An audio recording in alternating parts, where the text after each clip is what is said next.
Vous regardez Info Live TV, le journal vous est présenté par Jérémy Devray-Bénichou. Le corps d'un habitant de l'implantation de Bat Aïn en Judée-Samarie a été retrouvé près du village palestinien de Beth Omar. Poignardé à mort, l'homme de 42 ans avait disparu dans l'après-midi. Son corps a été retrouvé par des Palestiniens. La police a ouvert une enquête et privilégie la piste de l'attaque terroriste.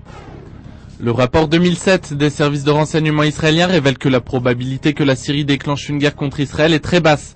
Rendu public dimanche soir, les conclusions de ce rapport prévoient en revanche un niveau de réactivité élevé de la part de Damas en cas d'action militaire israélienne sur le territoire syrien. De leur côté, 4 pays arabes viennent de constituer un axe stratégico-sécuritaire pour parer la menace chiite iranienne, mais également les débordements syriens. L'Égypte, la Jordanie, l'Arabie Saoudite et les Émirats arabes unis ont déclaré s'unir contre le terrorisme.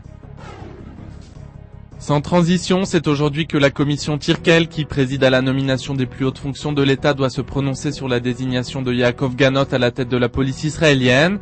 Plusieurs requêtes avaient été déposées devant la Cour suprême appelant à annuler cette nomination. La Cour rendra sa décision après les conclusions de la commission Tirkel.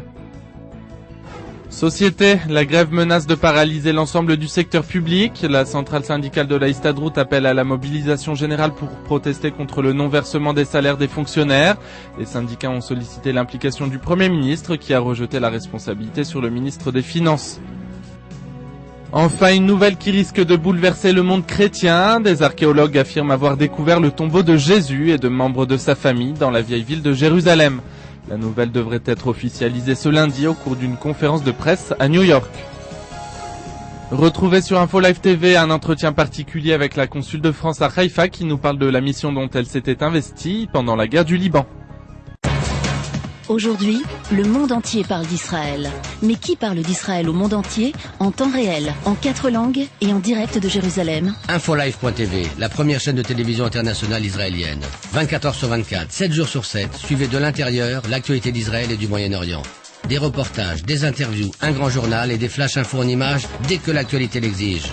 Infolive.tv, votre regard direct et vrai sur l'actualité d'Israël. Retrouvez Infolive sur internet www.infolive.tv.